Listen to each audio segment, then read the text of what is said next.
evening, everybody. Thank you so much for being here tonight. Welcome to APT, the home of Jonathan Smoots.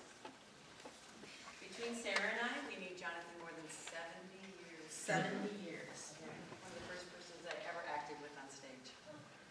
We're so proud to welcome you here tonight and to remember Jonathan. And thank you, Laura, for wanting to do this here at APT, one of Jonathan's artistic homes. It means so much to us. It means so much to everybody, Laura. It means so much to us personally, so thank you for that.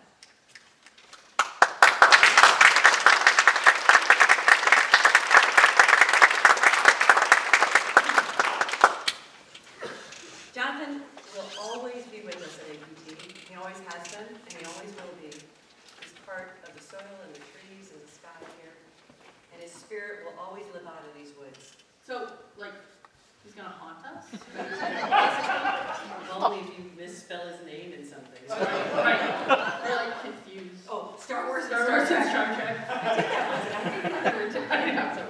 Or tell anyone his age. Especially in the bar. Right. Yeah, That's bad. Or move his mirror, which Jonathan, it's still where it always was. Big, it's right there. It's common knowledge and part of APT lore that Jonathan spoke the first words on the hill stage, playing Theseus in A Midsummer Night's Dream. No, Thoropolitan. He was in the... You would have so many notes for me right now. He was in the acting company from 1980 to 1985, when APT was an unlikely, audacious, crazy miracle of an upstart company. And after a time away, David Frank lured him back to APT in 1994. The Wisconsin State Journal wrote about his return, calling it a heady homecoming. Jonathan commented saying, I invested so much emotionally here, and I really truly began my professional career here. I was a professional actor before that, but it really all came together here. Jonathan was a charter member of the Core Acting Company and was one of the first people to be named Core Company Emeritus when he retired from APT in 2018. All told, he performed 1,803 performances on APT stage.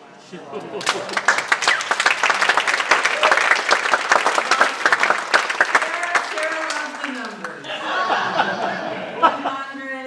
1,803 performances. Over 28 years, he played 98 roles in 85 productions. 52 of them in his favorite, Shakespeare. Among them were Oberon, twice, Mercutio, Antonio, Antipholus of Syracuse. I said syphilis of in rehearsal. Yeah, I appreciate that. He might. Antipholus of Syracuse, Claudius, Falstaff, Malvolio, Angelo, Mackers, Cymbeline, which he didn't really understand was Cymbeline, but we'll talk about that. Friar Lawrence, Appomattus, Bottom, Old Shepherd, and King Lear. Sorry. His final Shakespeare role at APT was a reprise of his first, as Theseus in Midsummer Night's Dream, to reopen the renovated Hill Theater in 2017. But it was his performance as King Lear in 2016 that was widely considered his swan song. Yes! I should be yelling into the microphone. David wouldn't like that.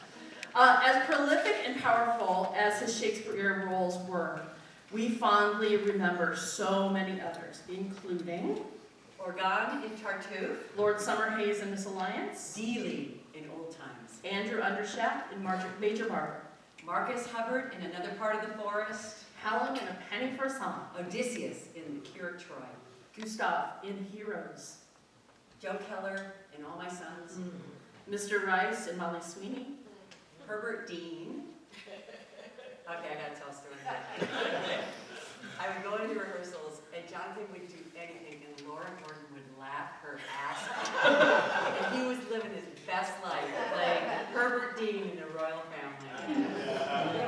Also Charlie in Seascape, Oh, his most important turn, Herr Stumpf in a flea or I'll never forget it, I'm sorry. yeah, right? And his final role before he retired from APT, he shot over in Heartbreak House. Yes.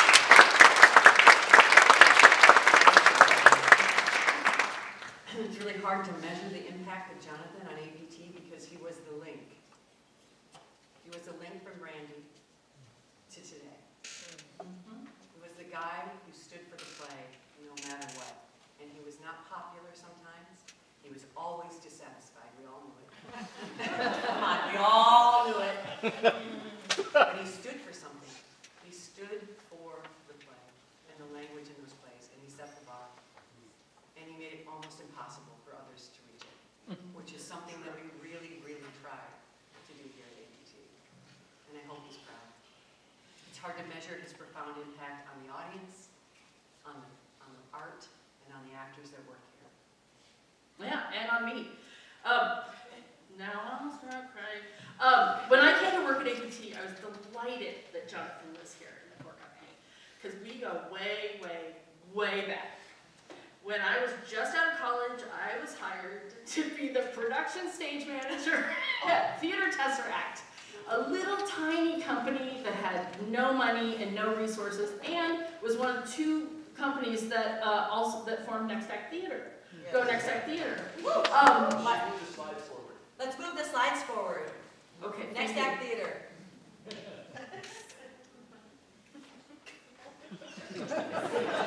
Carry on, carry on. Okay. Where are you? Oh, there she is. That was me. There she is. Curly hair. Some curly hair. David. Yeah. That's us. We didn't. Oh my God. Dude, look at my. Look at my body language. Brenda, my time. Reclaiming my time. Reclaiming my time. Reclaiming my time. Reclaiming my time. Good luck. Good luck. I worked with Jonathan and Laura and David on nearly every show. It was hard work. I was so in over my head.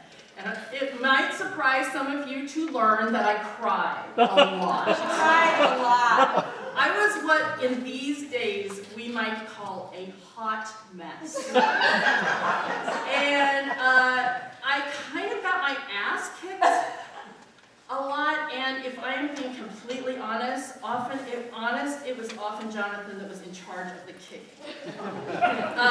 I'm just leveling with you here.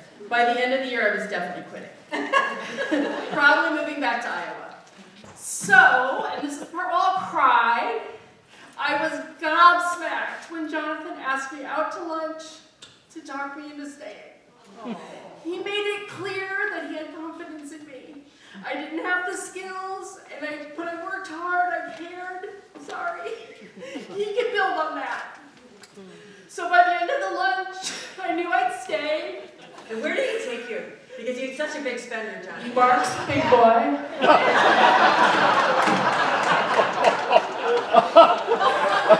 I just had to throw that in. I knew I'd stay, and he was always my mentor after that. I'm so grateful to Jonathan for recognizing that in me, and because if he hadn't taken me to lunch that day, I'm pretty sure I'd be an English teacher in Iowa, and not here with you all tonight.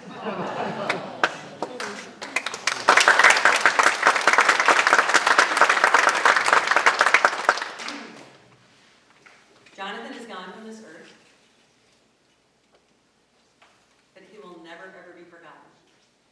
His voice will never leave my memory, partly because his voice was the announcement that told us to go up the hill and and John can speak. But I remember waiting on the hill my first summer here to take the sundown supper up the hill in a wagon. Thank you. It was so much money back then. He loved to work at theaters that had so much money. But I remember standing on the hillside and you could hear Jonathan's words perfectly clear, every one of them. Mm-hmm. Our words are drenched in his sound, and one of the most skillful actors I've ever seen in my life, and I've seen a lot of great actors, able to make sense and make accessible the densest, most difficult text. Shakespeare and Shaw and Seamus Heaney, to name a few. Unbelievably opaque passages were instantly brought to life with what seems to be a little effort by Jonathan. It was truly a wonder to hear. He once read the entirety of Titus Andronicus on our stage. Overnight. 2 o'clock to 4 o'clock a.m. No, it was like 2 to 6. It was really long. He told me after it was done, it was thrilling. He was not daunted in the least. I mean, at all. Every part, because he wanted to play every part. Only Jonathan, right? Joe Keller, Apomantis, and Toby Belch, after I thought about it, are 3 of my very favorite performances by Sweeney. But I cannot imagine ever seeing anyone be as brilliant as Jonathan was as the myriad of fops and larger-than-life ridiculous clowns that graced our stage. Truly, an enormous loss to the world, that skill, that understanding, that boldness and that silliness, all wrapped into one. I'm sorry for those of you who never saw Sparkish. Thank you for remembering, because the first I ever saw him do it was amazing, yes. Sir George Thunder, all as vivid as the names in the hands of Jonathan, a master, truly, truly. Who can we say that about? A master, one of a kind, and relentless in his pursuit of excellence, in the way that Jonathan saw it. Absolutely. We are so proud at APT to have dedicated the 2025 season to Jonathan's memory.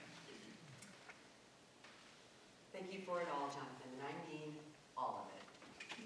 You're missed forever.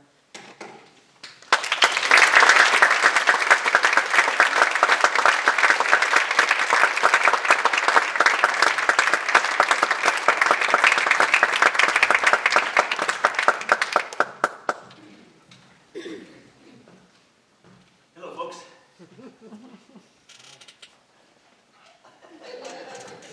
It was the month of May, 1980.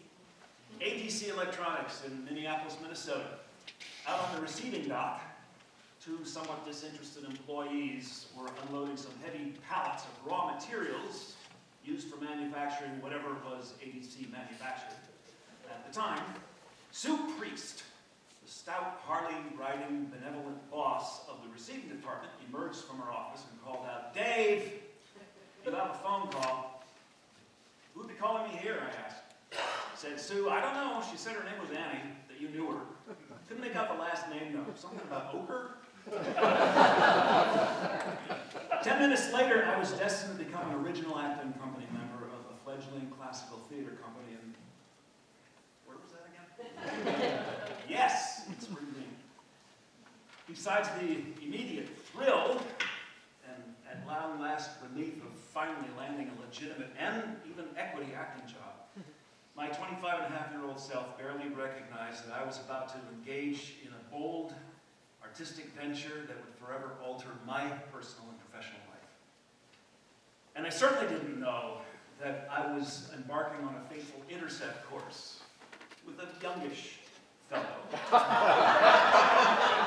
like myself, who would over time become my colleague, my confidant, toast, comrade in arms, acting pal, mentor, guide, big brother, cheerleader, kind, curious, quirky, or is that perky?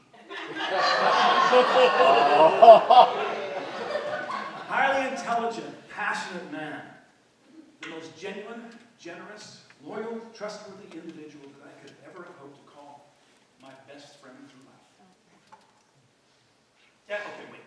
There's a tendency to speak in hyperbole about loved ones who have passed. Right? To quote Hamlet about his father, he was a man taken for all in all. But of course, Hamlet goes on, says, "I shall never look upon his like again." We have come here to collectively celebrate and recount the bits and pieces, the glancing encounters, the ferocious embraces, the kindnesses shared, wisdoms, easy and often hidden humor, and so many beautiful, lovingly rendered, and powerful performances given to us by the very ordinary and most extraordinary Jonathan Smoots. As we celebrate this man, we will naturally embrace.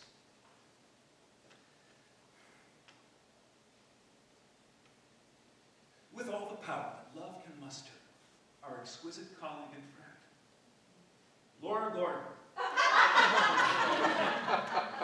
Jonathan's incomparable life of over 30 years. There's a whole community of love here for you, Lori. Mm-hmm. And for Eve, Jonathan's daughter, probably flown in from halfway around the... Yes, you did, didn't you? Fly in from halfway around the world. Where was it? Schiphol, Amsterdam, Holland. By way of Hawaii, Los Angeles, and then eventually Chicago. Glad you're here. Welcome all. Thank you for bringing your joyous memories and generous hearts to this space in honor of a man that so many of us have called colleague, friend, or family, or all of the above. So let's see, calculating 6 weeks back, 2 plays, 6 weeks back from opening night, July 18th, 1980. We would have met on Tuesday, June 3rd, 1980, as the first APT Company convened to begin rehearsals for the inaugural season, featuring 2 of the Bard's most lyrical and whimsical works, Midsummer Night's Dream and... You win! That would be 1 arm, please. It's a special play, isn't it? That's strawberry rhubarb pie.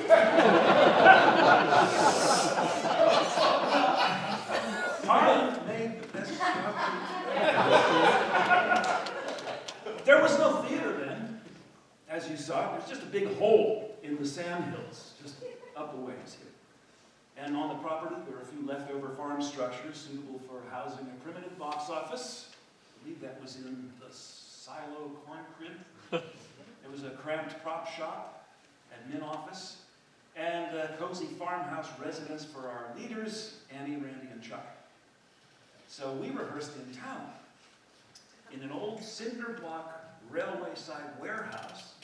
It was just a block south of Jefferson, between Worcester and Lexington. Just south of, yes, still there after all these 45 years, Baron Brooks Bar. The cinder block building, however, is long gone. Each show was to be a star vehicle for our founding artistic master and inspiration, Randall Kim, and deservedly so.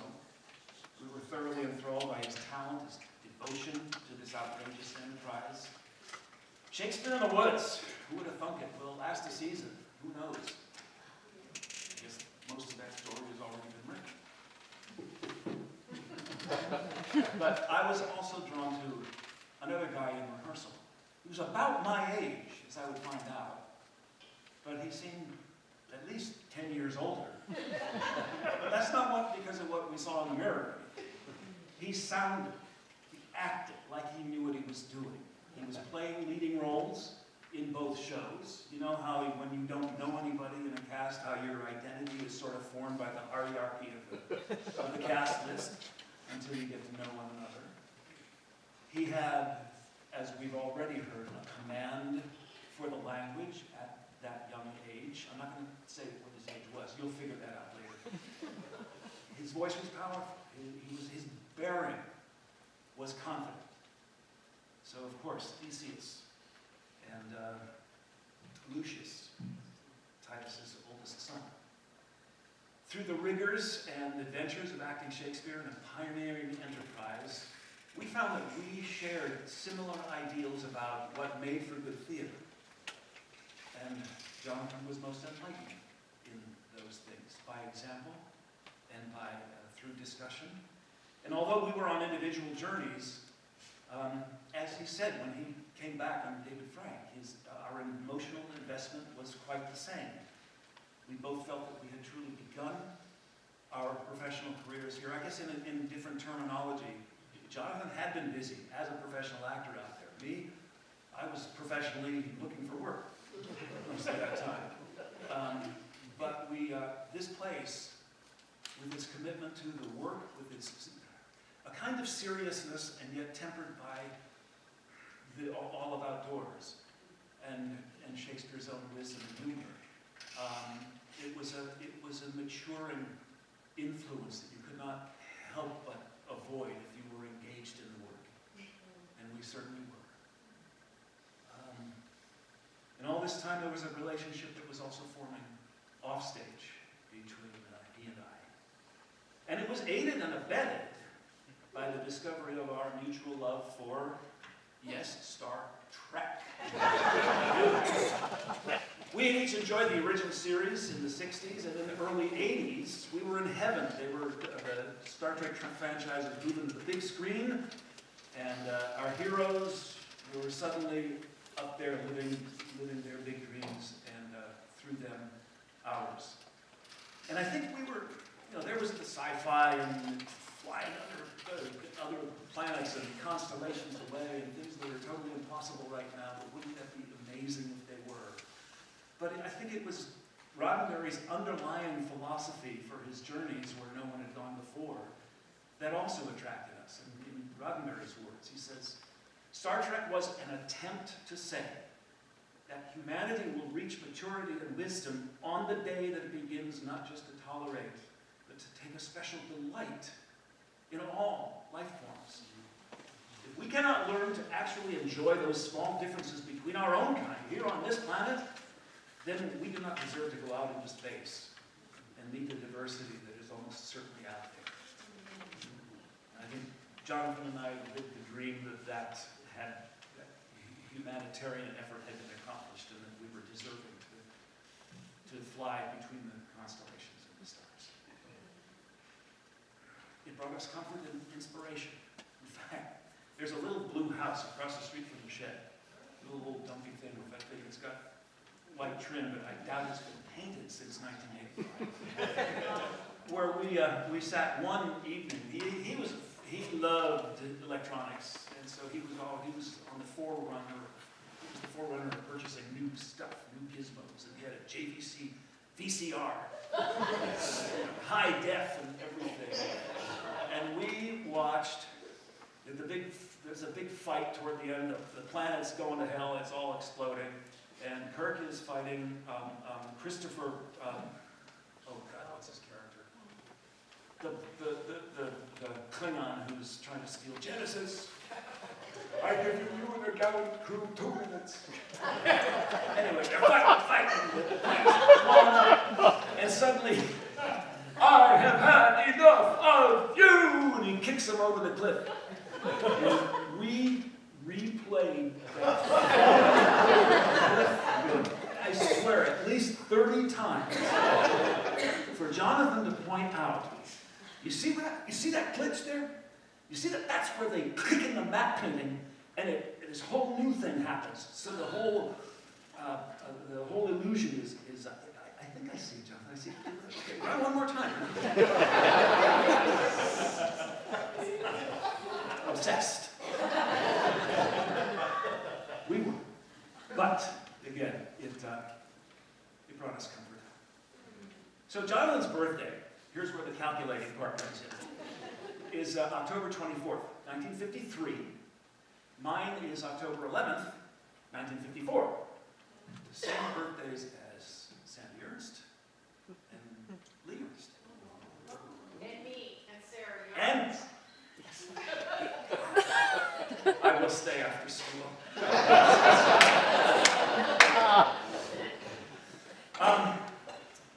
So every year we got to my birthday, and I caught up to it for, 13 days. And then on the 24th, he would forge ahead into our next year.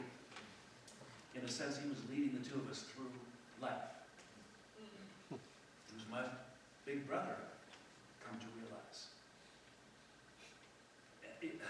We spoke of before. He had a maturity about him. He also had an extraordinarily silly side about him, which is why he could do Ulysses and Sparkish and everything in between.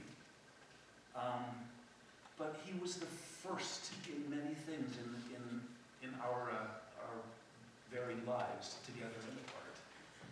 He showed me the way through Elizabethan language. He supported me on stage and off stage and in times of doubt. He encouraged me to try my own hand at directing. He stood as the first leader of Milwaukee's Next Act Theater and helped fashion a plan to establish its success, and he gave me the confidence to continue on. Or was he just opening the door and getting out when he had the chance? That is an unanswered question. And I choose not to dwell upon it anymore.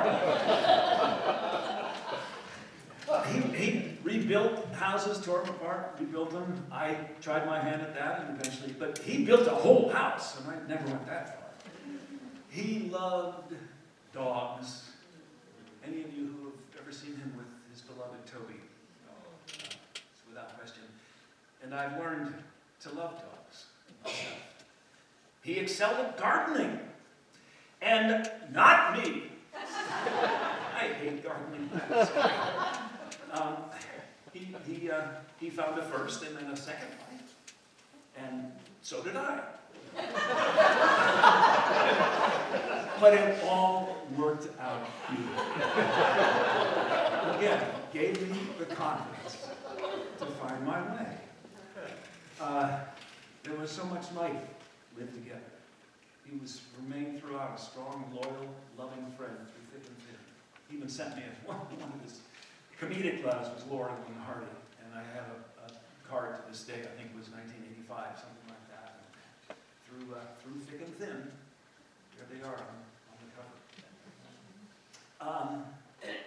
So, most stunning of all, I think, from our meeting day, June 3rd, 1980. That was, I suppose, the alpha moment in our alpha to omega 45 years. Last December 11th changed our course within that span of time.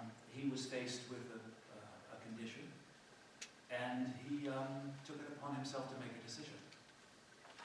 And that decision brought us out to Portland, Oregon, where he would face his future and the future of his beloved Laura and Edie with courage and dignity. There are uncountable acts of courage in the world, but I've seen one personally. And that will stay with me forever. Just briefly, but not in any way in pursuit of sensation, but simply to foreknowledge or even comfort. We were blessed out in Portland. Laura, Jonathan, Eve, I joined them. My dog, Sammy, by then was our healing dog. We were joined at a time by friends Dick and Jennifer. Now Jennifer Robb. We spent 3 weeks in a house together, leading a simple present life. And even before that, throughout January, since the decision had been made, Jonathan and Laura gave so many in the community a gift that very few people get when someone passes away. He gave them, and she gave them, an opening to express love, to remember, and to pass on thoughts and appreciate kindnesses that they remembered, that often weren't remembered by Jonathan at the time, but so wonderfully to be refreshed in his mind and in his heart. And he was truly stunned by the outpouring. And I guess that was a gift that the community was able to give him, to deliver him live in person.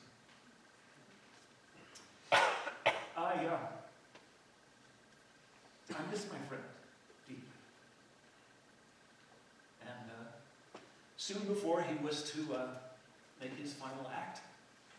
He embraced, and I did whisper to him, I have been and ever shall be your friend. Those are the only best words I could come up with at the time.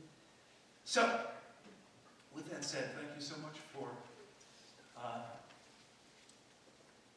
having this time that we can all enjoy and celebrate this wonderful man, this artist, this colleague, this dear, dear lover and friend, Jonathan Smoots.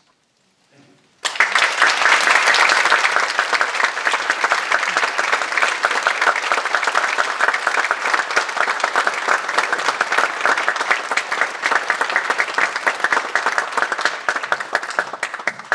Great, David, thanks.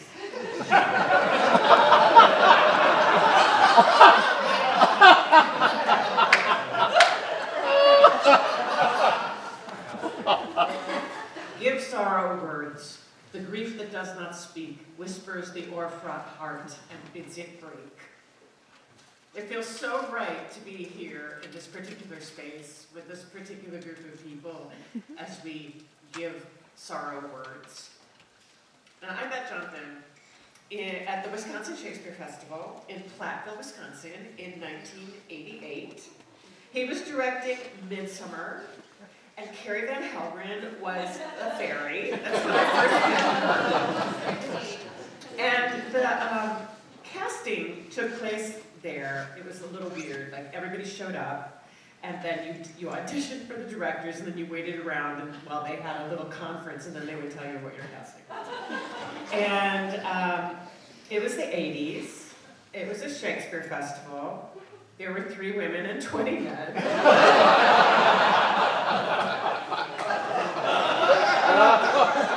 It was the 80s. Well, I'm going to say. Now, I had really wanted to play Helena, and I made that abundantly clear.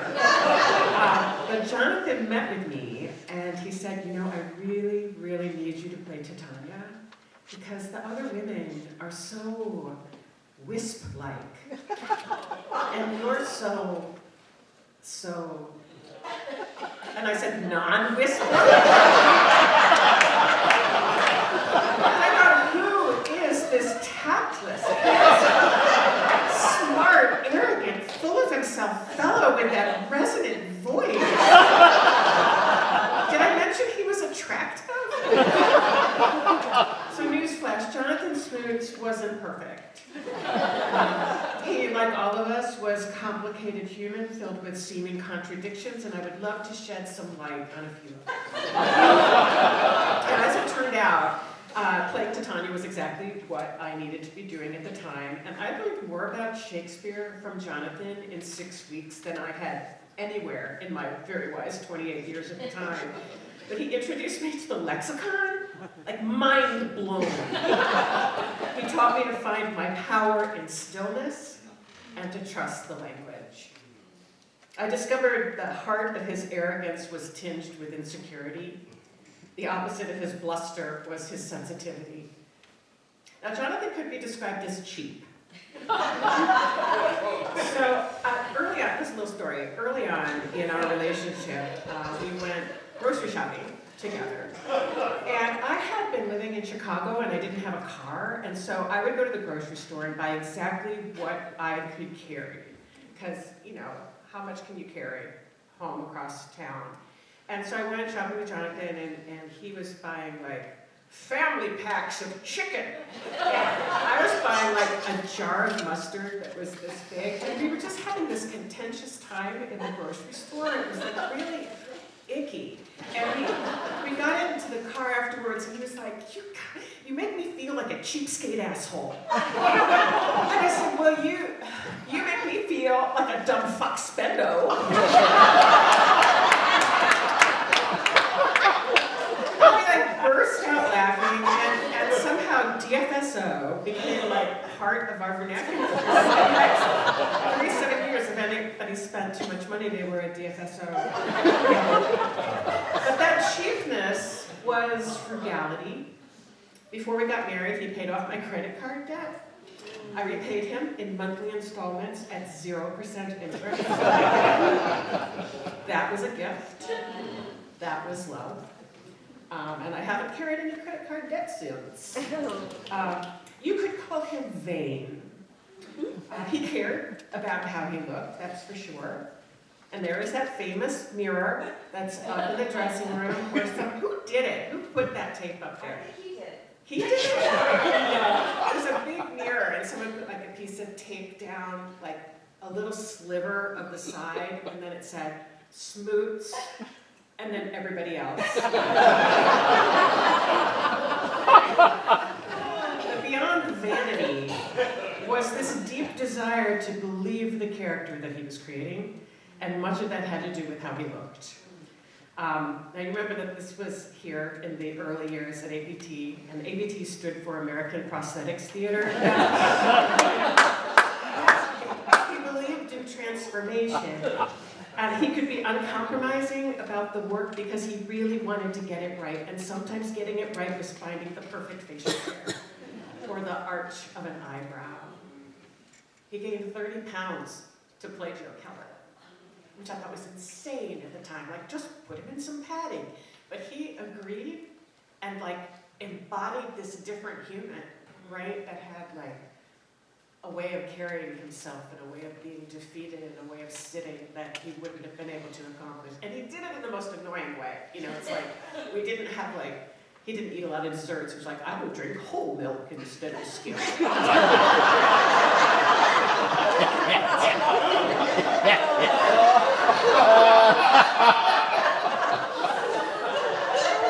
He was a suave Star Trek nerd who could cry at the drop of a hat.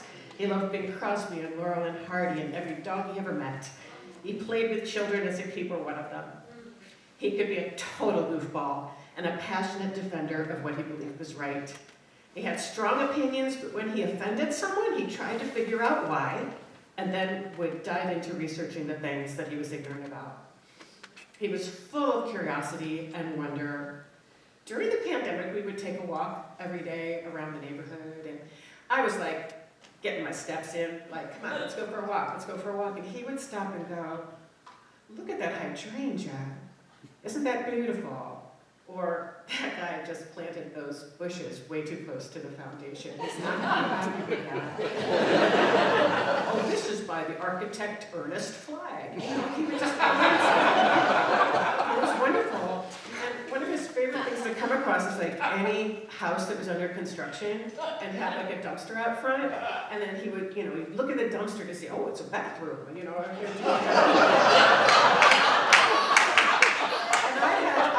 on more than one occasion, I said, honey, get out of the dumpster. This is a perfectly good rug.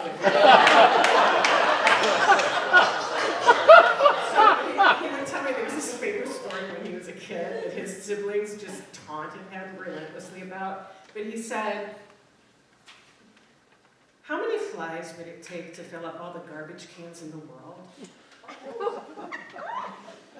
How many garbage cans would it take to hold all the flies in the world?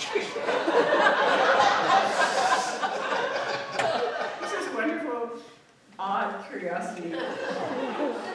He carried his stubborn, principled determination with him through his illness, refusing in an ambulance and walking into the hospital room himself, much to the surprise of the nursing staff.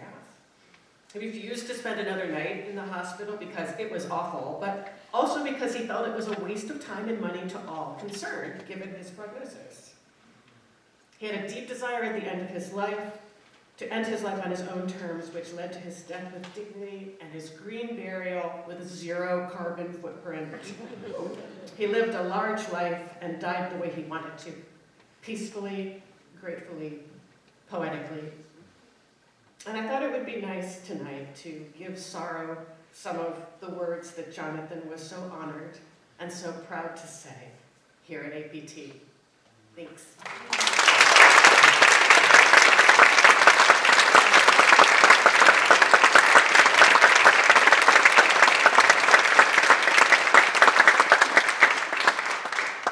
Hi everyone, I'm Evelyn Matten. I am an artistic associate and a production stage manager here. I'm terrified to talk in public, so I'm grateful to be going before all the actors. But I'm also honored to be reading words from Susan Sweeney. Here we go. I will never forget my first experience of Jonathan Smoots. It was 1986, and I was in the audience at Milwaukee Chamber Theater's productions of Shaw's Man and Superman, a marathon undertaking with the inclusion of a good portion of the Don Juan in Hell sequence.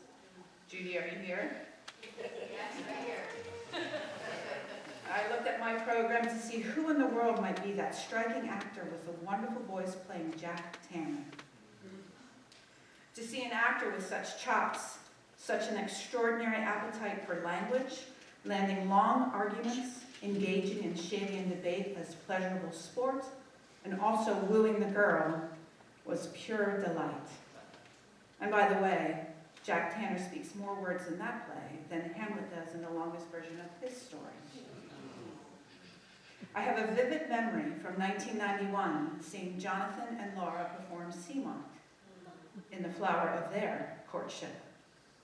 During the years that followed, Jonathan and I had various professional intersections in the Milwaukee theater scene, including turns in the Chamber Theater's then annual Shaw Festival, thank you Monty Davis, and a husband and wife moment in Chamber Theater's production of Death and the Maiden, directed by my husband, William Leach, also a big fan of Jonathan.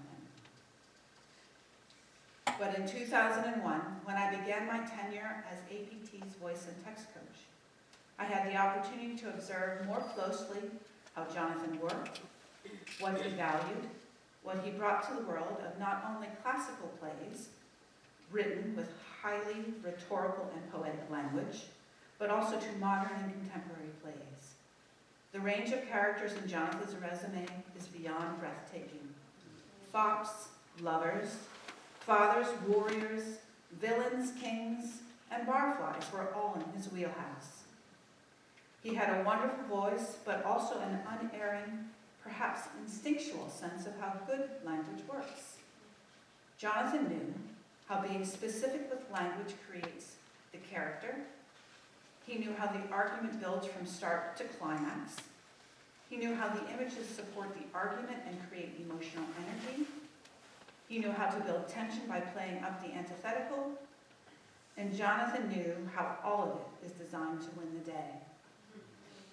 I can't help but remember those impossible speeches of Ulysses in Troilus and Cressida, and the tetchy Apemantus in Timon of Athens. The longer and thornier the speech, the more extraordinary he was, and the more fun he appeared to be having. Jonathan was a taster of language. Bless you, Jonathan. I count myself lucky to have worked with you and learned from you for 15 rich APT seasons. I will hold your voice in my memory forever. And one of the first sound bites in that file will have to be the growling voice. I'll have no pullet sperm in my brood.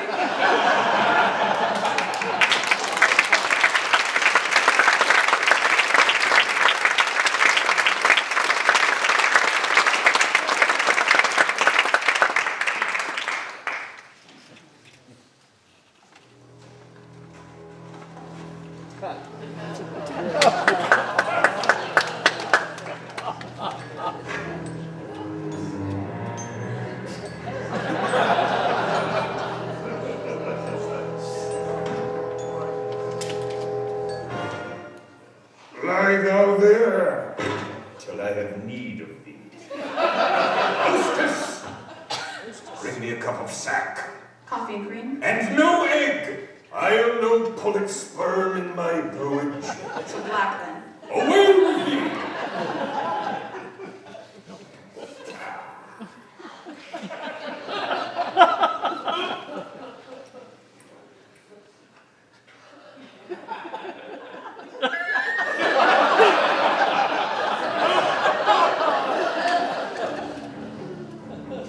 You'll fool no more money out of me, egregious dog.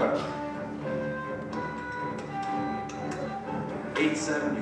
Base is the slave that pays. 870, Jonathan.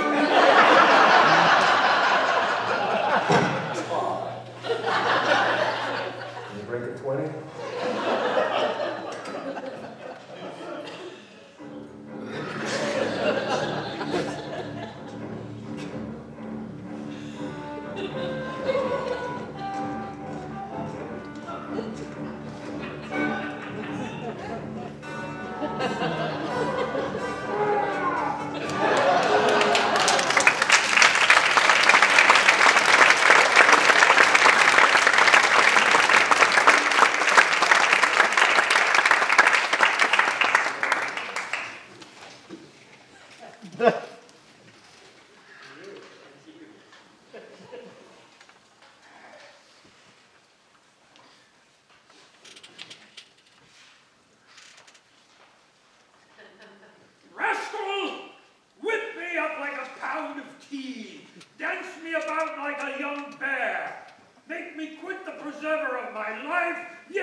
Each wish forestalled by the quick apprehension of a kindred soul. If a life, a heart, were offered to your astonished view by one who is considered the index of fashion, the vein of the beau monde, if you saw him at your feet, begging, beseeching your acceptance of all, and more than this, what would be your answer? Behold! Sir Harcourt Courtly! Harky Jack, I have heard you for some time with patience. I have been cool, quite cool, but take care. You know, I am compliance itself when I am not thwarted. No one more easily led when I had my own way. But don't put me in a frenzy. How is Sparks? How is? Don't be sharp.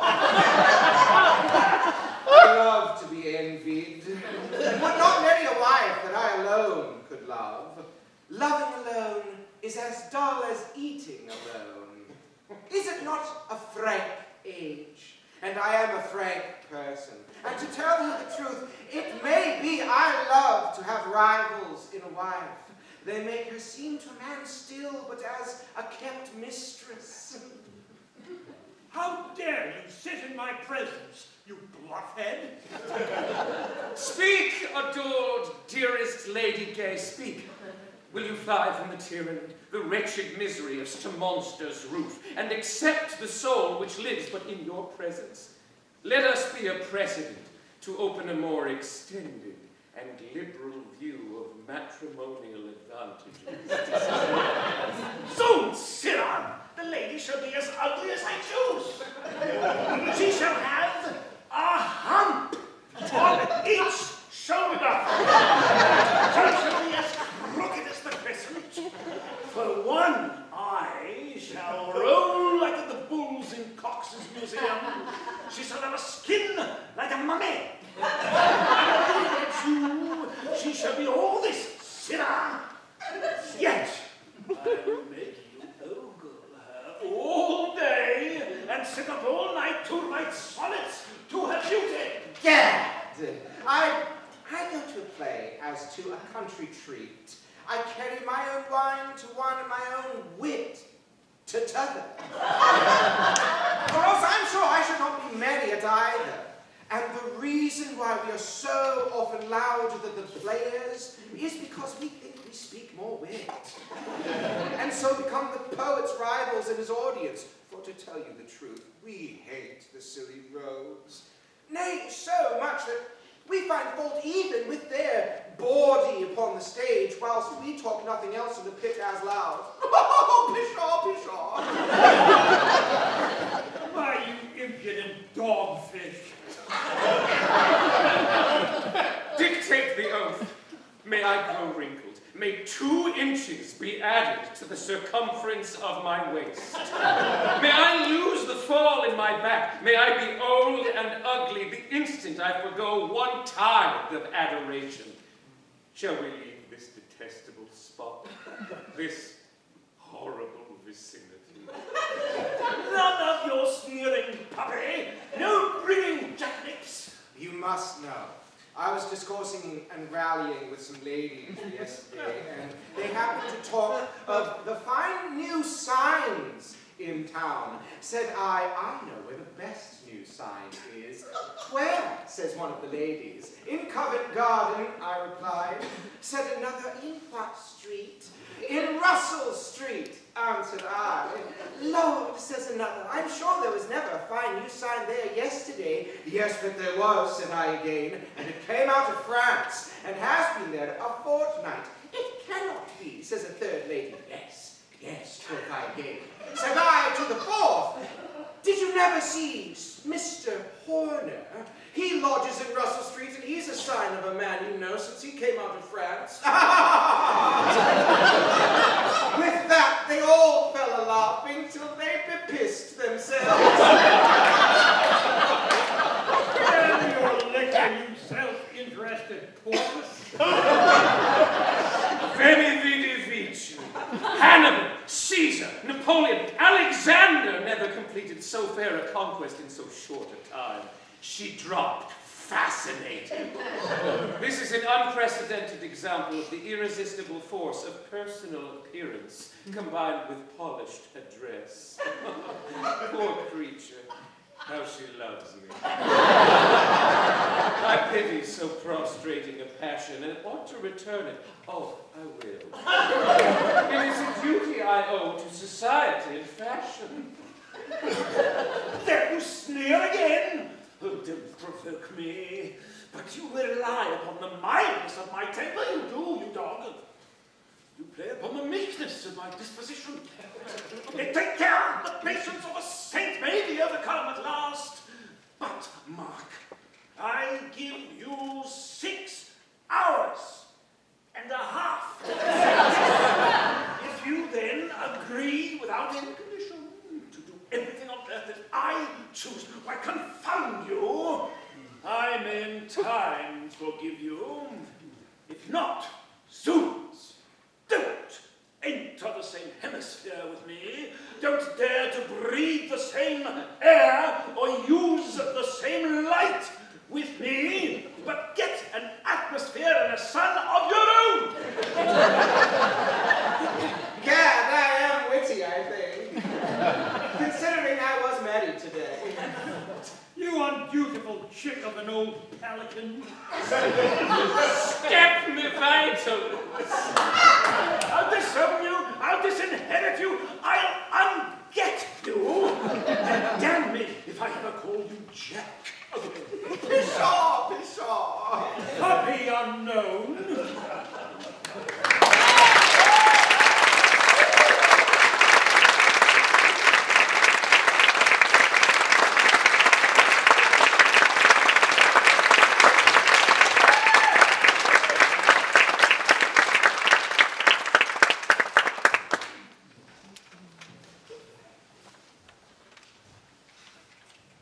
Hi, everybody. I'm Tracy Arnold.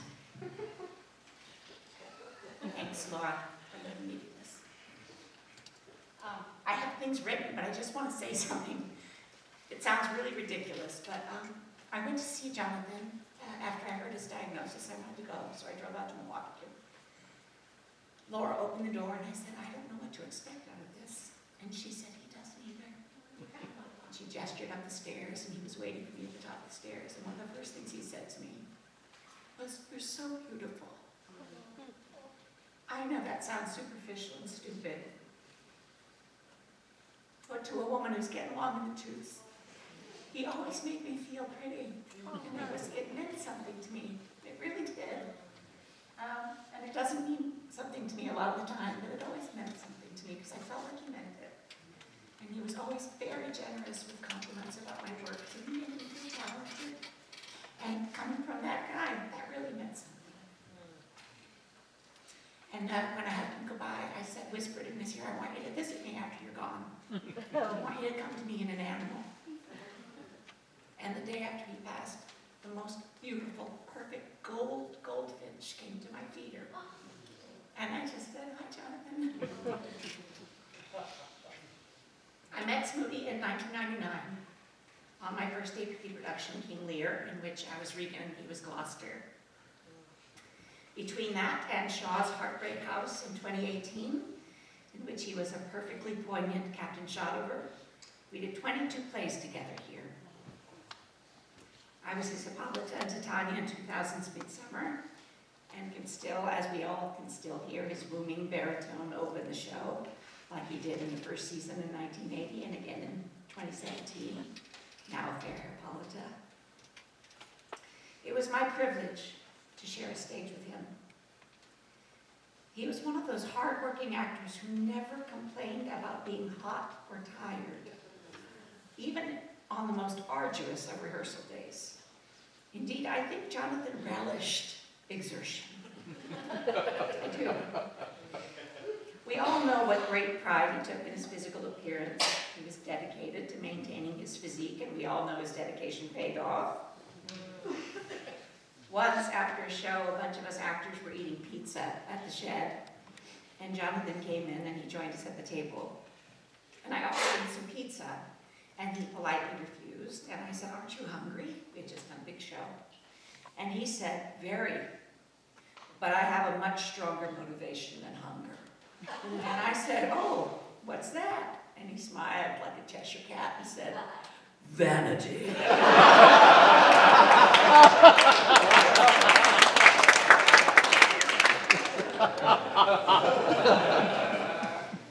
Unbeknownst to him, Jonathan was one of my earliest and best Shakespeare teachers. When I began at APT, I marveled at the ease with which he delivered the most complex of thoughts and made them crystal clear. I listened and learned, listened and learned. While it was a delight to hear his resonant voice cut through the elements like a knife through butter, it was listening to Jonathan talk to his beloved golden retriever that made me smile widest.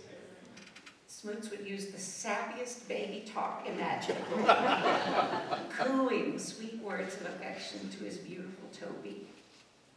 Beneath that chest of steel was a big old soft, mushy heart. He was always incredibly kind to me, even as I rolled my eyes when he made obscure Captain Kirk references. When Marcus and I bought our house, he and Laura were quick to offer us a gently used refrigerator, love seat, dresser, and plant stand, all of which we eagerly accepted and used for many years. He would occasionally offer us financial advice, encouraging us to save for retirement and for Gus's education, both of which we did, not in small part, due to his gentle urging. Thank you, Jonathan. I have many wonderful memories of his performances. I loved watching him play the avaricious patriarch in Another Part of the Forest, and his hilarious, positively ludicrous fop in London Assurance, whose makeup could probably have been seen from the moon. His Toby Belch was marvelous, and he and Sara Day in Seascape were sublime. But my favorite memory of Smooty is one that took place backstage. It was during The Royal Family, which Laura directed, and in which he played Herbert Dean, an aging actor desperate to remain vital in his profession. Marcus, would you come up and read a scene with me?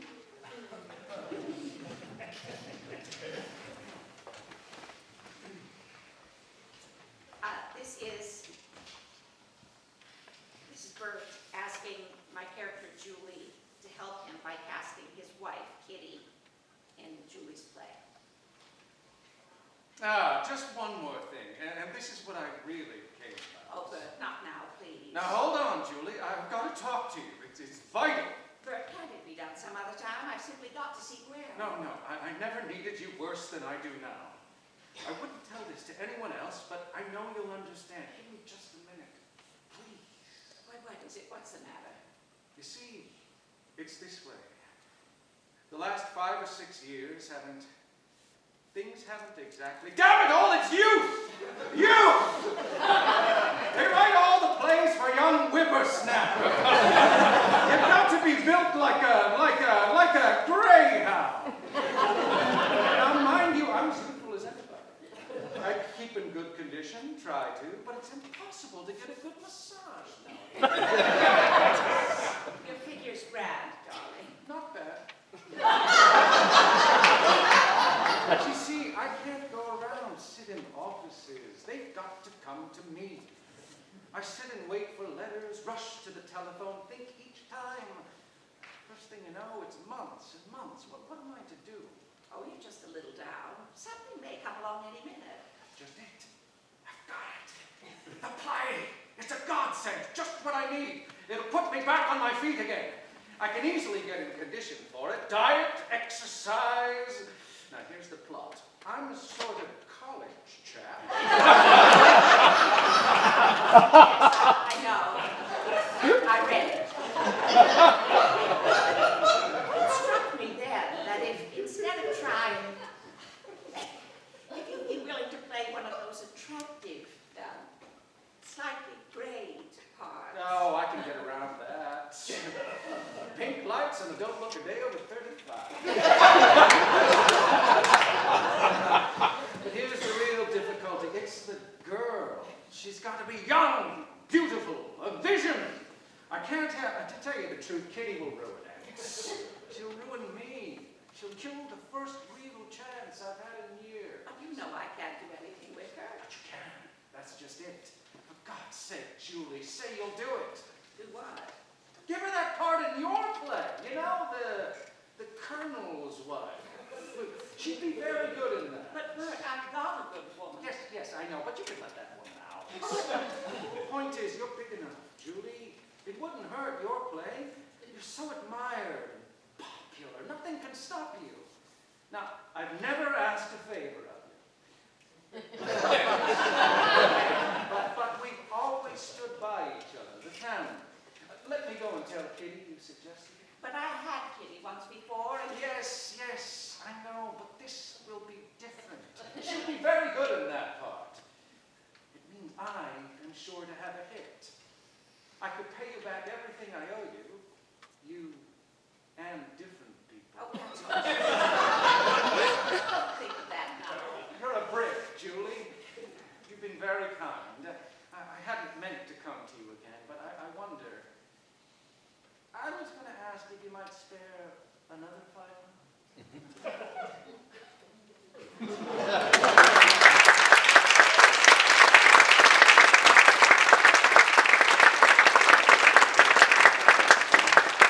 It was wonderful, as you can imagine, or perhaps you don't have to if you were lucky enough to see it for yourself. Just before the end of the play, when the family matriarch, also played by Miss Day, shuffled off her mortal coil, the rest of the cast stood backstage in the wings and sang Pennies from Heaven. It was at that moment that I loved Jonathan most. He would croon in his perfect Bing Crosby. Every time it rains, pennies from heaven.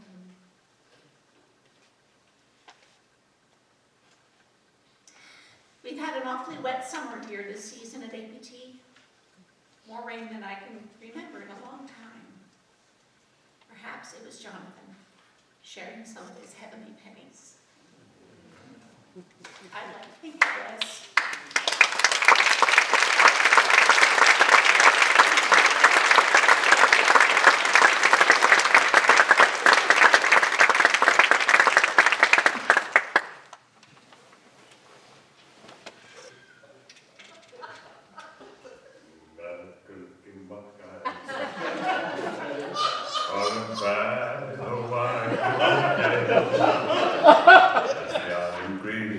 Sent to you where the land where palm trees sway.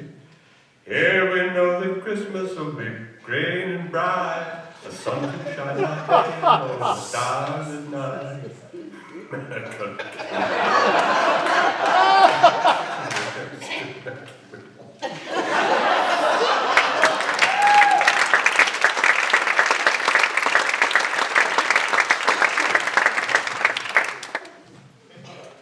That was from my 40th birthday party. I'm Marcus from, I don't know if you know me first. Jonathan was a part of my life for 30 years. encountered Jonathan when I was 15 years old as Falstaff in the 1996 production of Merry Wives, when my school forced us to come out to APT. My dad decided that day, who was not a big theater goer, to chaperone that day. And I remember us being memorized by this place, and little did I know that it would become my life. 2 years after that production of Merry Wives, my entire senior class ventured out to APT again, this time to see Jonathan as the Scottish king. I remember so many things about that show, but mostly I remember the entire football team was in awe of his extraordinary physique. Some of those quotes were, "Dude was shredded."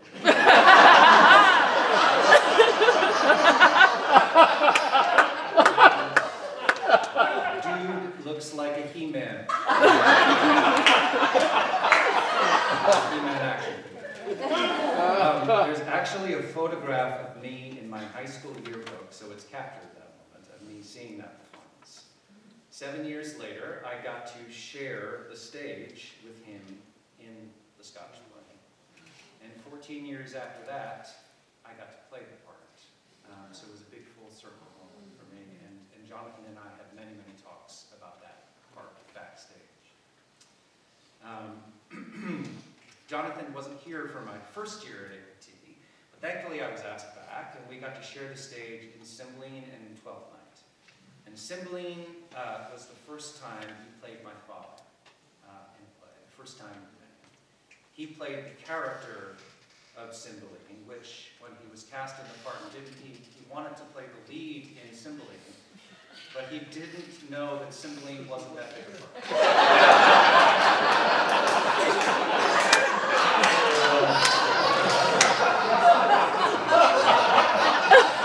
Our champion of language, Jonathan Smoots. I played his son, Guiderius, his long-lost son who was taken. This is a little sidebar. One of my favorite mishaps from a show of all time was Jonathan playing Cymbeline. When he realized that his daughter, Imogen, had been stolen from him or had run away, he would run off stage and he would let out this guttural scream, and it would go exactly like this. He'd run off stage and he would just go,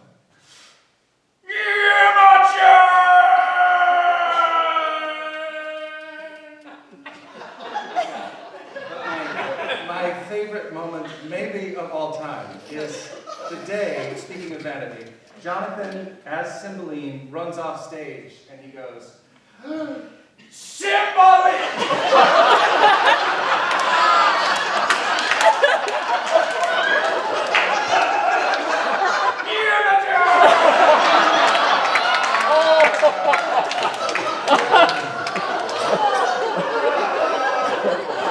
As many of us know, when Jonathan Smoots said something funny, he was often the first to laugh.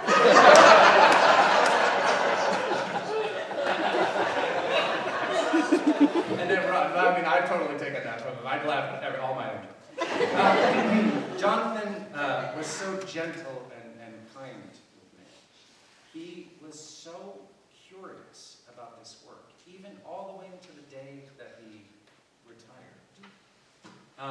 He taught me so much, and so many of us in this room, about verse and about speaking verse. And sometimes he was the only one in the company who could make the indecipherable clear. And it's something that we truly pride ourselves on. I remember seeing him in Troilus and Cressida making just this most difficult Ulysses language, like sing. And all of us would listen on the monitor or watch him do it because it was like a party trick. Nobody else could do it. Nobody else could do it. He played my father so many times at this theater. Most notably, probably as Joe Keller in All My Sons. And we had a unique father-son relationship in every single show. He wanted to make sure that it was always different with us for every show that we did. We did many, many shows as well. He was always there for me when I needed help. As Tracy said,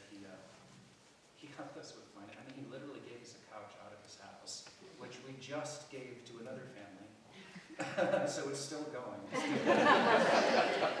coach. But mostly he was there for advice when I felt scared about what this language was. I remember on my first day of rehearsal at APT, Jonathan wasn't here that year, but actually it was my second year, remembering David Frank giving a note. He was like, oh my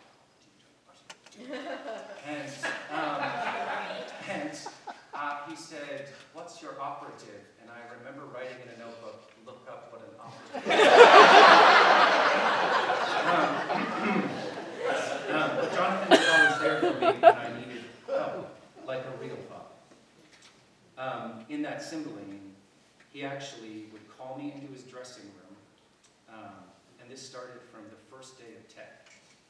He called me into his dressing room and he said, I'm the only person who remembers the sanguine star on Guiderius's neck. Would it be okay if I drew the sanguine star on your neck every night? He would take a makeup pencil. He would draw it perfectly to the way only he could remember it. He powdered it because that was really important. He gave me a hug, and then we went on the ice. That was Jonathan to a T.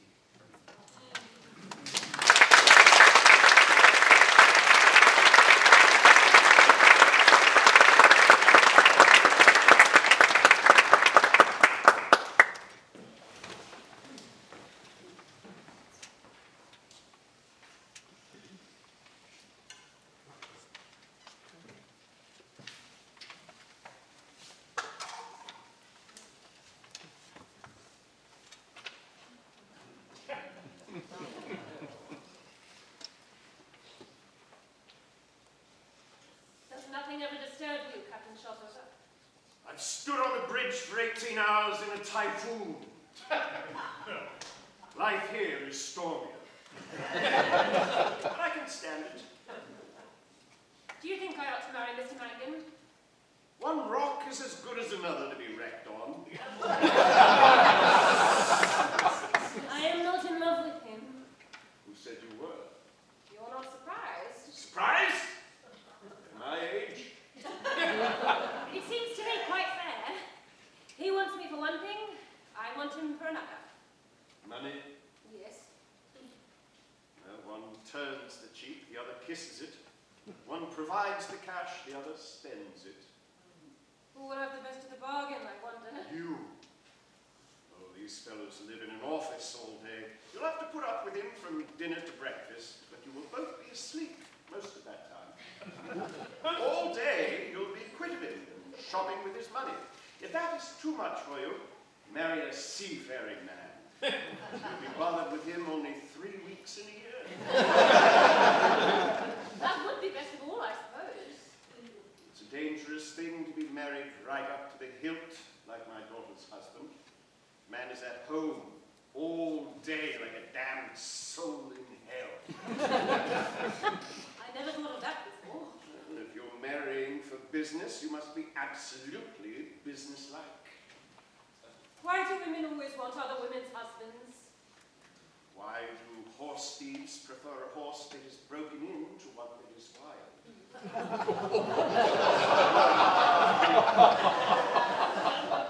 I suppose so. What a vile world it is. Well, it doesn't concern me. I'm nearly out of it. And I'm only just beginning. Yes. So look ahead. Well, I think I'm being very prudent. I didn't say prudent. I said look ahead. What's the difference? It's prudent to gain the whole world and lose your soul. But don't forget that your soul sticks to you if you stick to it, but the world has a way of slipping through your fingers. I'm sorry. I'm sorry, but it's no use talking to me like that. Old-fashioned people are no use to me. Old-fashioned people think you can have a soul without money. They think the less money you have, the more soul you have. Young people nowadays know better. A soul is a very expensive thing to keep. Much more so than a motor car. Is it? How much does your soul eat? A lot. It eats music, and pictures, and books, and mountains, and got lots of money. That is why our souls are so horribly starved. Mangan's soul lives on pig food. Money is thrown away on him, but it will not be thrown away on me.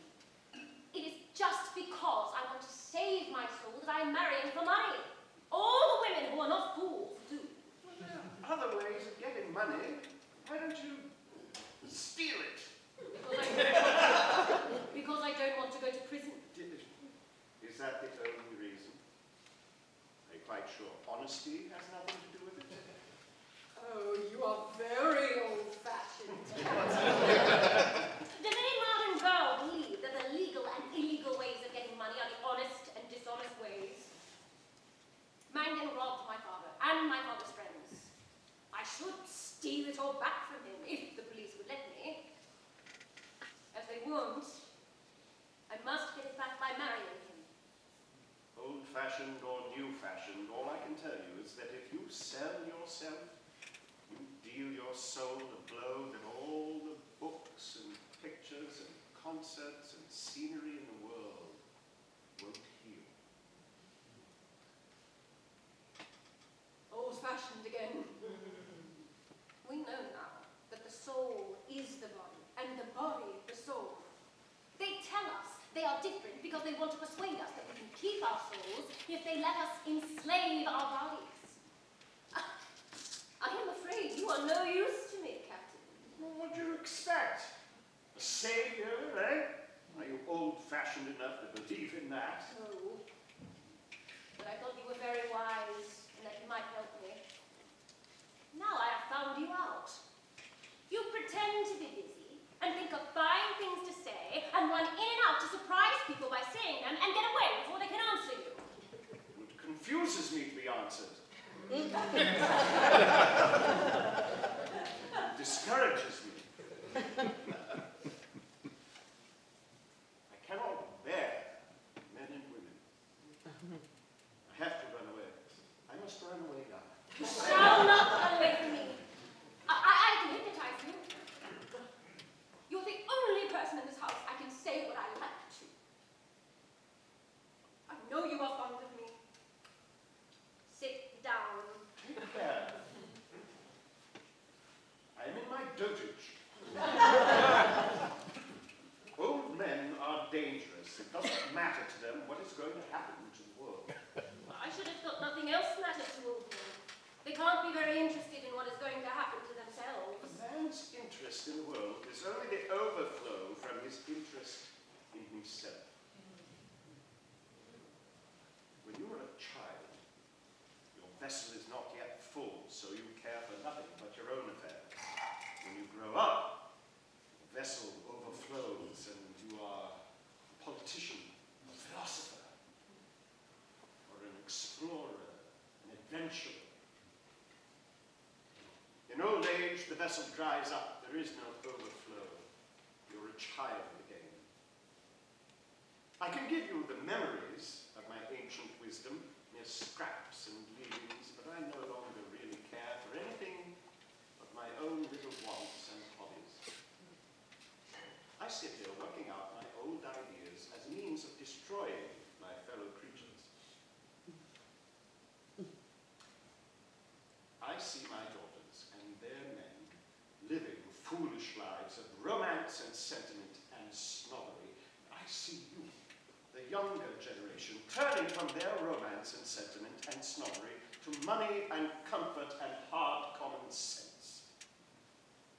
I was 10 times happier on the bridge in a typhoon or frozen into Arctic ice for months in darkness than you or they had ever been. You are looking for a rich husband. At your age, I look for hardship, danger, horror, and death that I might feel the life in me more intensely.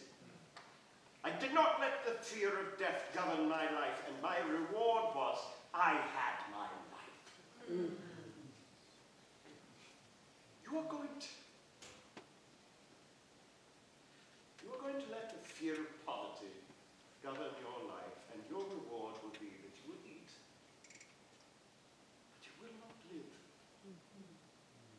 What can I do? I I'm not a sea captain. I can't stand on bridges and typhoons. Think of something else.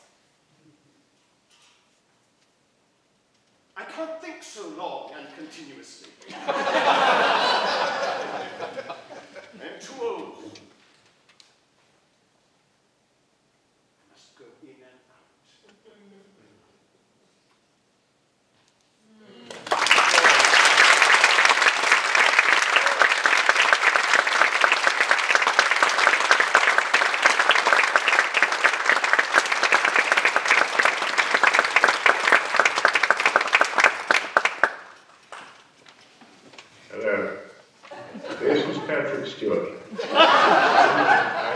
I know, I'm not wearing a proper uniform. No remedy. My staff are safe at home during this COVID crisis, and all my clothes are in the laundry. I'm absolutely helpless when it comes to the laundry. By the way, I got this shirt. It's a gift from Bill Shatner when we were filming Star Trek Generations. He told me it didn't fit him any longer. But to the work at hand. I wanted to share with you Shakespeare's beautiful Sonnet 18. Now, I know I've already recorded it on YouTube, but I feel that I've botched it so badly that I really should give it another go. Here it is. Shall I compare thee to a summer's day? Thou art more lovely and more temperate. Rough winds do shake the darling buds of May, and summer's lease have all too short a date. Sometime too hot the eye of heaven shines, and often is his gold complexion dimmed, and every fair from fair sometime declines by chance or nature's changing course untrimmed. But thy eternal summer shall not fade, nor lose possession of that fair thou owest, nor shall death brag thou wanderest in his shade, when in eternal lines to time thou growest. So long as men can breathe and eyes can see, so long lives this, and this gives life to thee. It's a beautiful thing, isn't it? During this time of COVID, I want to encourage you all to take every opportunity and find every means of staying engaged.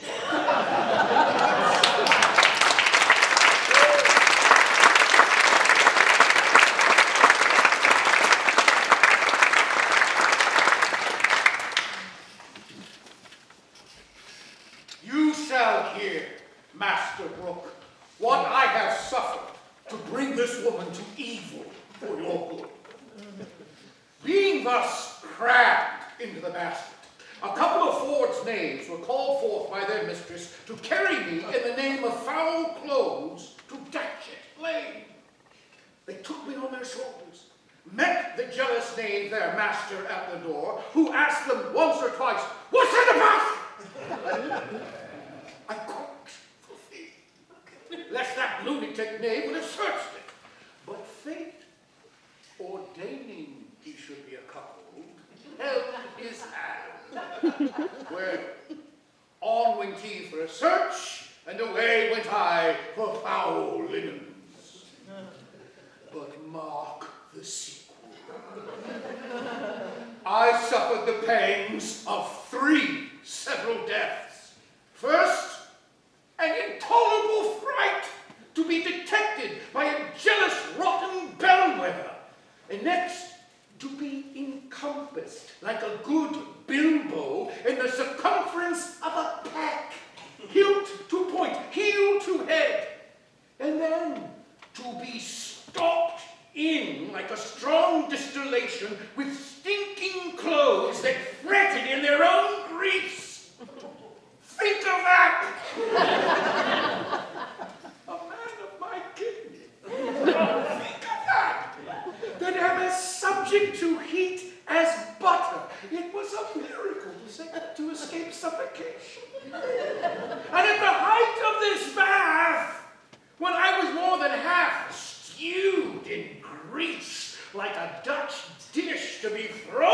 the Thames and cooled, glowing hot in that surge like a horseshoe.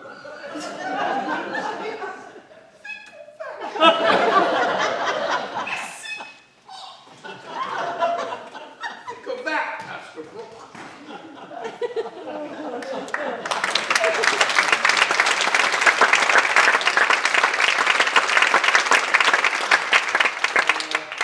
I am here today in grief and gratitude. Grief because my world feels much smaller without my friend in it. And gratitude because I was lucky enough to spend over a decade side by side in our little dressing booth, talking about makeup, getting into costume, talking about Shakespeare, theater, Star Trek, acting, politics, fatherhood, carpentry, investments, Star Trek, and of course, dogs. But mostly Star Trek. Because what better stories were there of friendship, family, courage in the face of adversity, forging unity from division, and striving to reach for what was just beyond. We argued, we laughed, we dreamed, and we kept each other honest, on stage and off. He was endlessly curious, endlessly alive in conversation. And always willing to teach and learn. To me, he was a dad,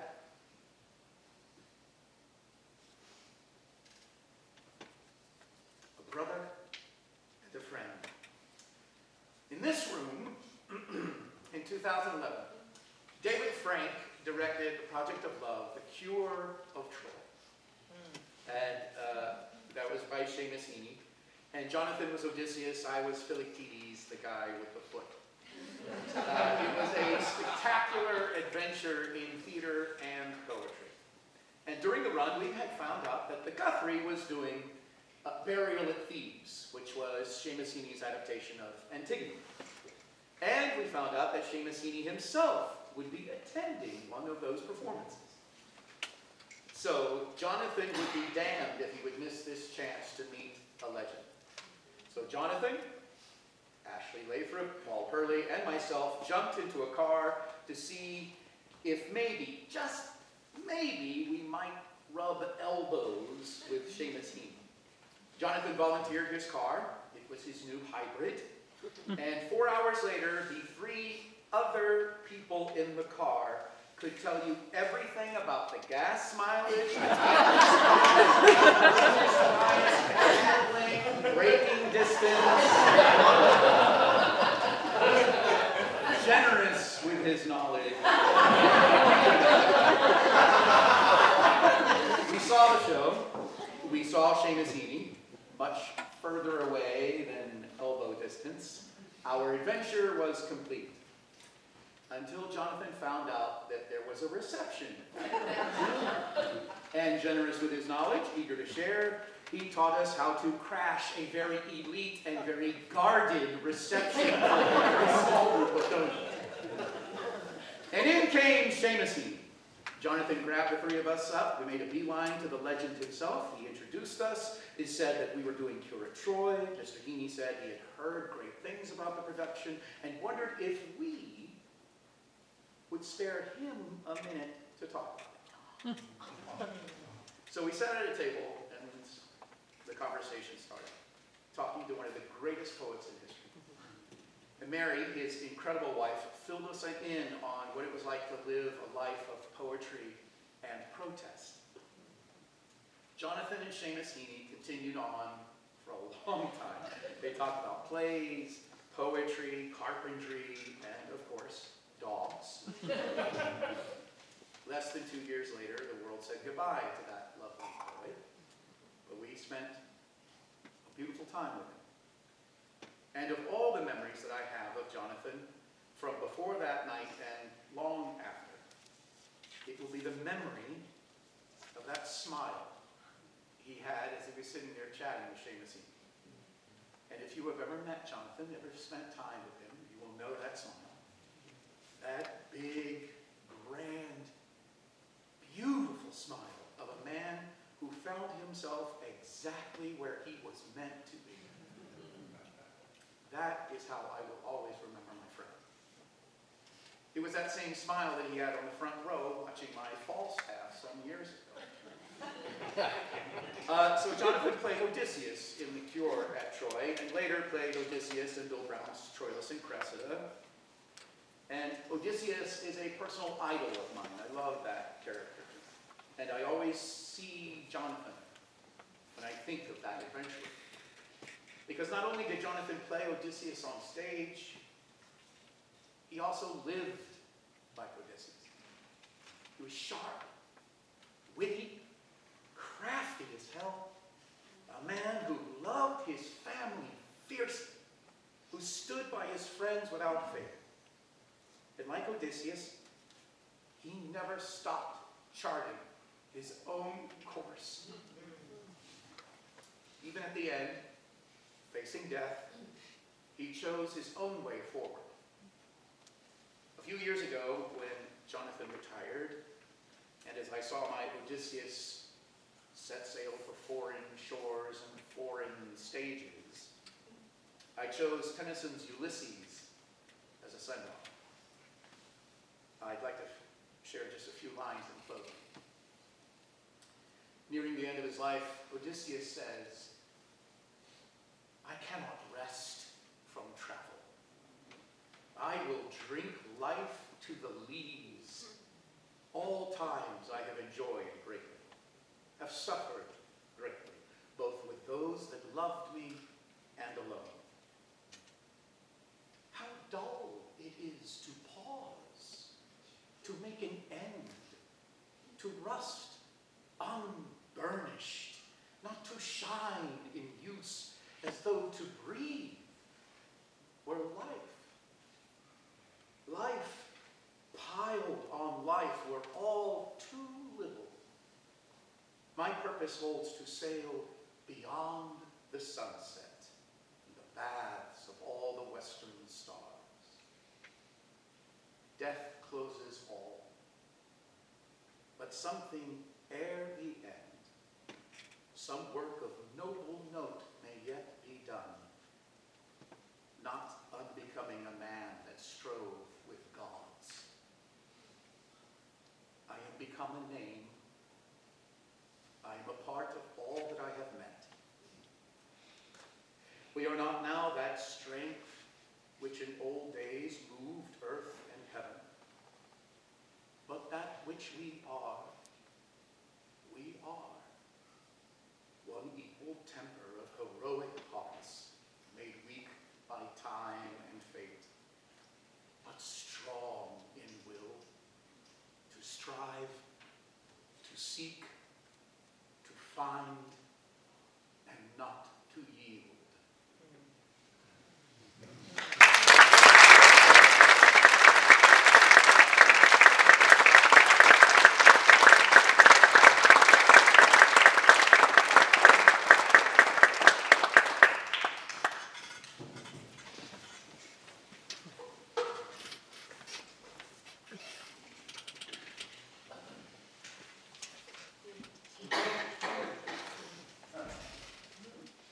I know a bank where the wild thyme flows, where oxlips and the nodding violet grows, quite over-canopied with luscious woodbine, with sweet musk roses and with eglantine. There sleeps Titania sometime of the night, lulled in this bower with dances and delight. And there the snake throws her enameled skin, weed wide enough to wrap a fairy in.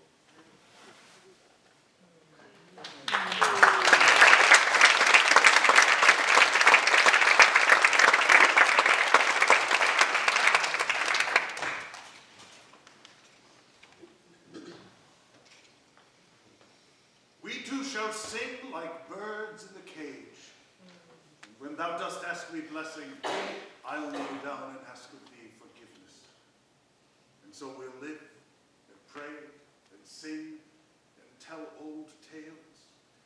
laugh at gilded butterflies, and hear poor rogues talk of court news, and we'll talk with them too. Who loses and who wins, who's in, who's out, and take upon us the mystery of things as if we were God's spies. And we'll wear out in a walled prison packs and sets of great ones that ebb and flow with the moon. Upon such sacrifices, my Cordelia, the gods themselves throw incense. Have I caught thee? He that parts us shall bring a brand from heaven and fire us hence like foxes. Wipe thine eyes. The good years shall devour them flesh and fell, ere they shall make us weep. We'll see 'em starved first. Come.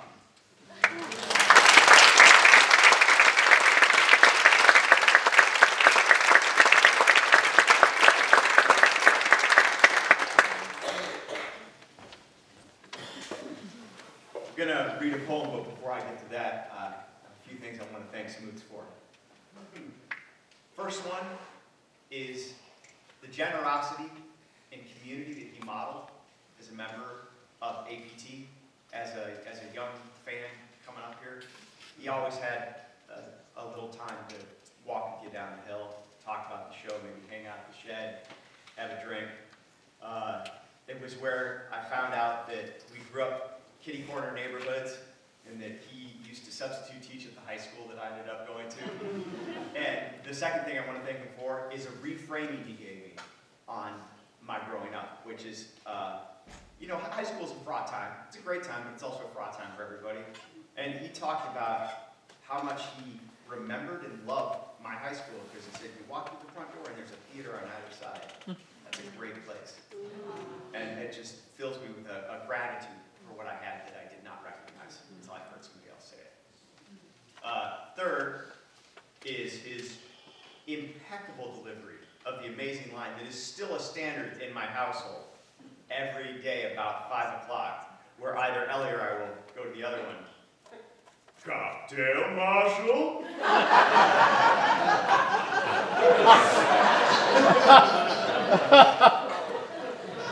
And then the other one is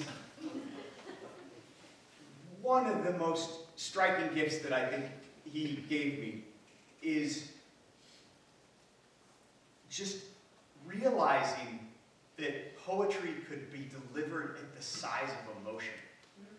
And that when it is done with skill and rigor and intention and compassion and heart, that it's unbelievable the web of words that can pull us along, and we go on this journey, we get swept up, and then all of a sudden something lands and your stomach drops down and your heart lifts up and tears go in your eye, and you are connected to the broad sweep of humanity. You know, like Randy used to talk about how we meet our ancestors in these plays. And I think that there's something in that experience of that poetry here, and I always loved it, but I didn't know it could be that. And hearing him do it, and getting to know him, and the passion and just the intelligence and everything he brought to bear on it is just a gift. And it's times like these that I think poetry is really powerful too, because we get to moments in our lives that feel so overwhelming that we think we must be the only person that's ever felt it. Like the first time we fall in love, you can't believe anyone else can ever feel that exact same way, right? And poetry is what it is. I think of it as like our ancestors wrapping us in love, saying, we recognize this experience, we hold you in it, it doesn't diminish from it, it doesn't make it any less, it makes it richer and deeper and part of history. And I'm going to read a short piece by Ellen Bass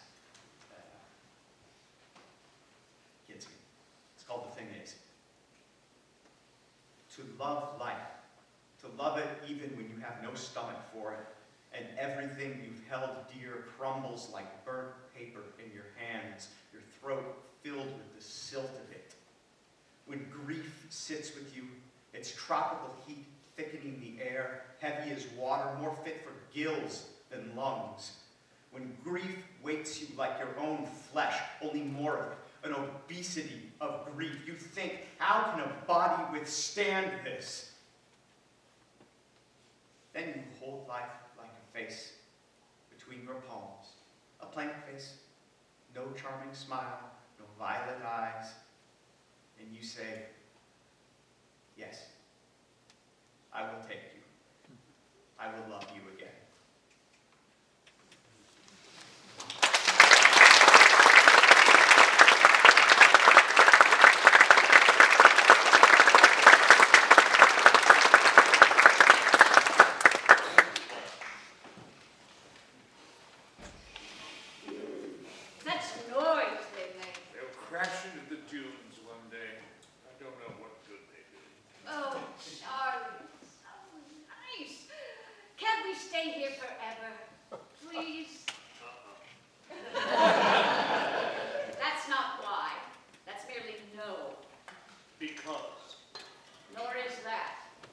Because you don't really mean it. I do. Here? Yes. Right here, on the beach. Build a tent, lean-to. No, silly, not this very spot, but here, by the shore. You wouldn't like it. I would. I love it here. I love it right where we are, for that matter. Not after a while you wouldn't. Yes, I would. I love the water, and I love the air, and the sand, and the dunes, and the beach grass, and the sunshine on all of it, and the white clouds far off, and the sunsets, and the noise the shells make in the waves, and oh, I love every bit of it. You wouldn't. Not after a while. Why wouldn't I? I don't even mind the flies and the sand fleas, I guess they are. It gets cold. When? In the winter, in the fall, even in the spring. Well, I don't mean this one, literally. Not all the time. I mean go from beach to beach. Live by the water. Seaside nomads. That's what we read. For Christ's sake, Nancy.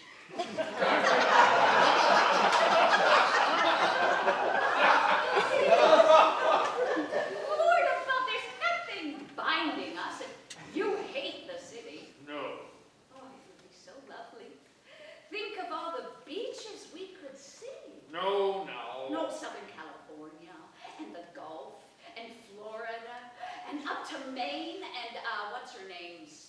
Martha's Vineyard. And all those places that the fancy people go. The Riviera.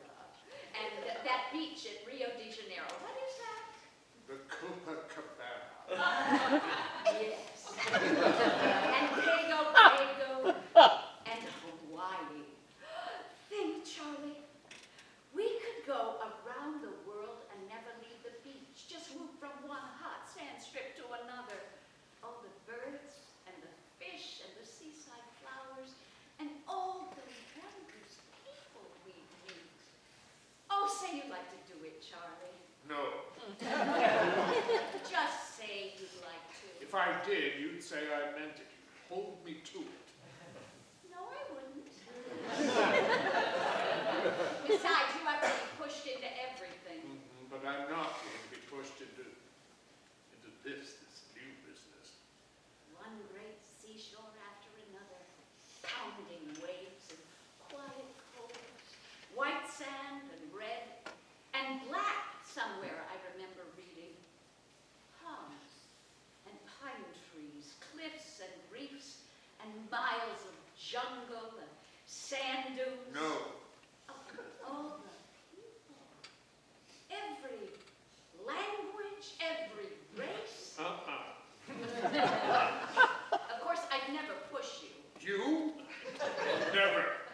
Well, maybe a hint here, a hint there. Don't even do that, huh? That's all it takes. Figure out what you really like. What you want without knowing it. What you would secretly please you. Put it in your mind, then make all the plans. You do it, you like it. Nancy, I don't want to travel from beach to beach, cliff to sand dune, see the races, count the flies, anything. I don't want to do anything. I see. Well. Happy doing nothing. Well then. We best get started. Up. Let's get back. I just want to do nothing. Well, you are certainly not going to do that.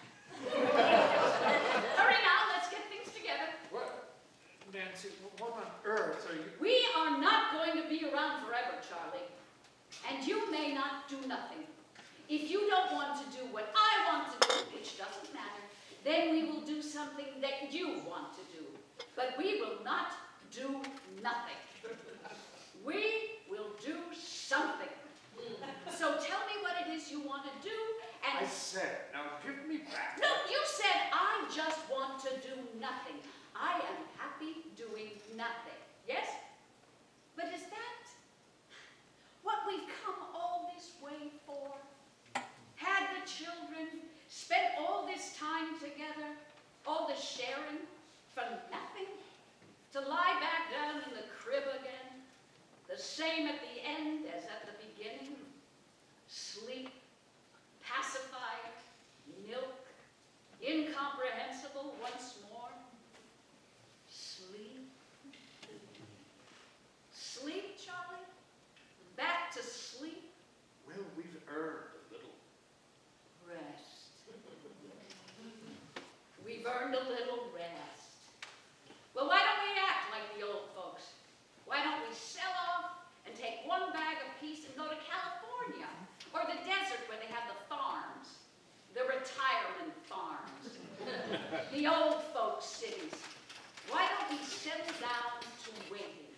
Like the camels that we saw in Egypt, grown down on all fours.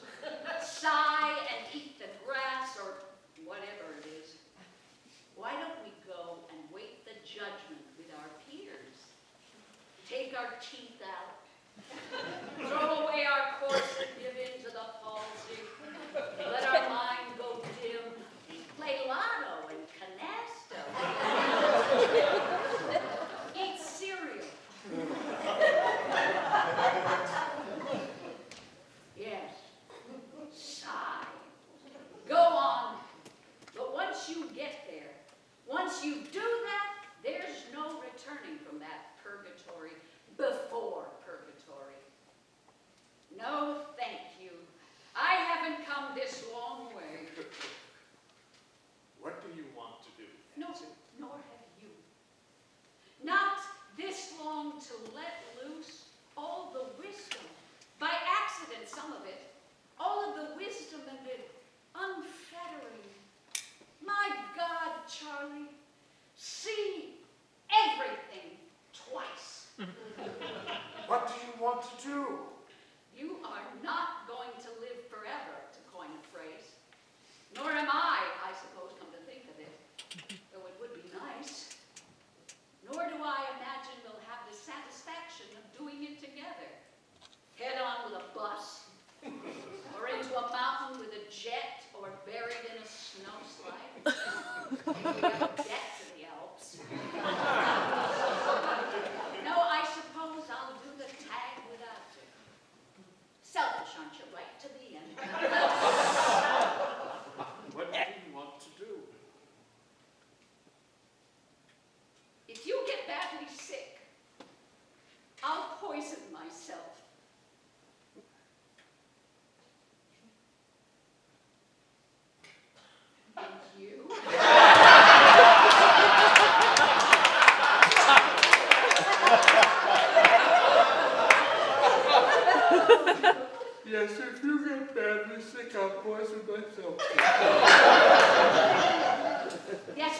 I did take the poison, you'd get well again. And there I'd be laid out all for a false alarm. I think the only thing to do is to do something. What would you like to do? Hmm? Move from one sand strip to another? Live by the sea from now on? Well, we have nothing holding us. Except together chattel. Does chattel mean what I think it does? We have nothing we need have. We could do it. I would so like to. All right. You're humoring me. It is something I want, though. Maybe only in principle. I suspect our children would have us put away if we announced it as a plan. Beachcombing, leaf huts. Even if we did it in a hotel, they'd have a case for our reasons.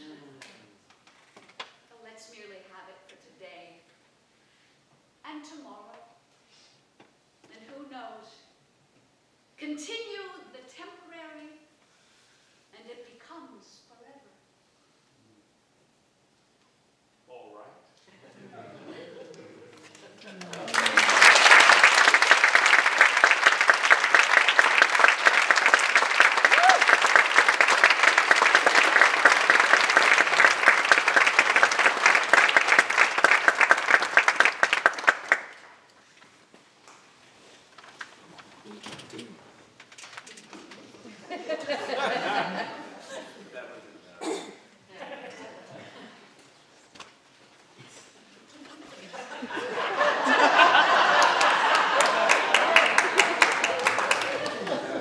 It's okay, we look at it, right? Here we go.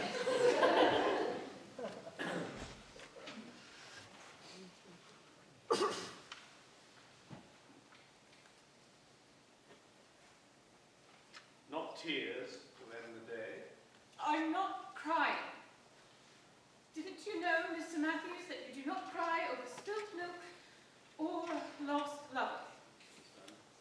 I'm sorry. It's quite all right.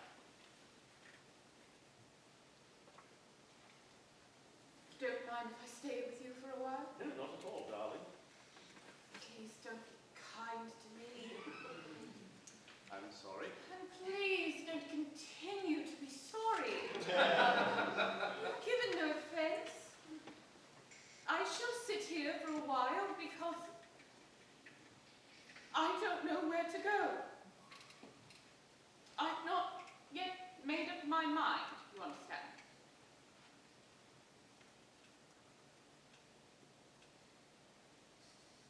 Can you see me?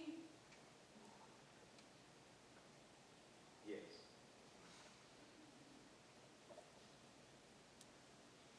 It is getting dark. Day's end.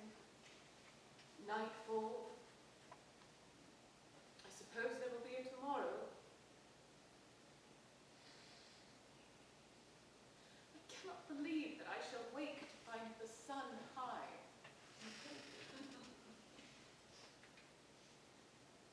Do you know a song beginning, "All my past life is mine no more"? All my past life is mine no more. The flying hours are gone, like transitory dreams given o'er, whose images are kept in store by memory alone. Yes, I know that. I wondered if you did. There is no need to talk if you do not wish.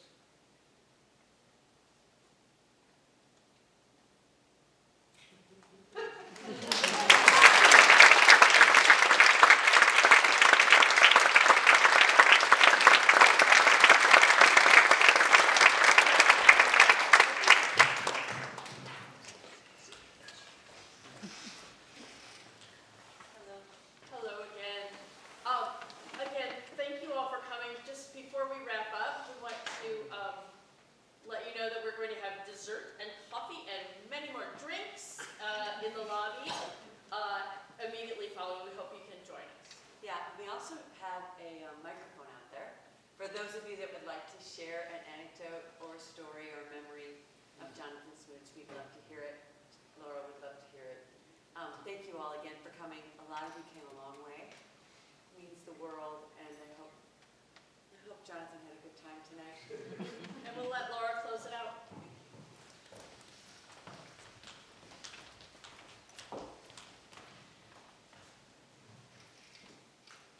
So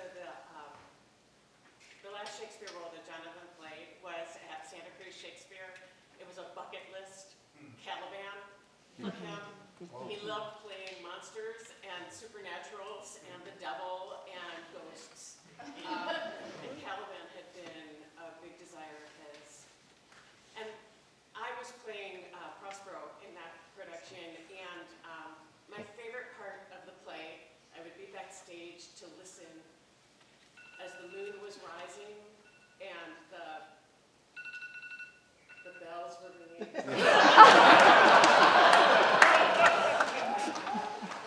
The moon was rising and the wind was whispering through those eucalyptus leaves, and he would say, "Be not afeared. The isle is full of noises, sounds and sweet airs that give delight and hurt not. Sometimes 1,000 twangling instruments will hum about mine ears, and sometimes voices that, if I then had waked after long sleep, will make me sleep again. And then, in dreaming, the clouds methought would open and show riches ready to drop upon me, that when I waked, I cried to dream again." I want to thank you all so much for your generosity, for giving so much sorrow, so many words. And I think the best place that I would like to leave it is with The Tempest.